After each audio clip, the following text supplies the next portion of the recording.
Mary, can you look at this patient's chart? Something is wrong. What is the problem?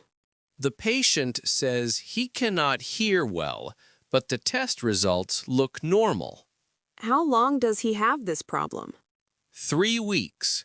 He says everything sounds far away. Did you check his ears? Yes, no infection, no damage. But wait, he uses earphones every day at work. How many hours? 6 or 7 hours, sometimes more. That is the problem. Too much sound in the ear. The nerve is tired. Oh, so it is not an infection.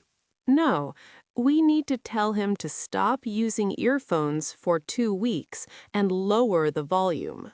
I understand. I will talk to him now. Also, write a note in the chart. Other doctors need to know this. Good idea. Thank you, Mary. I almost missed this. It is a common mistake. Now we know what to look for.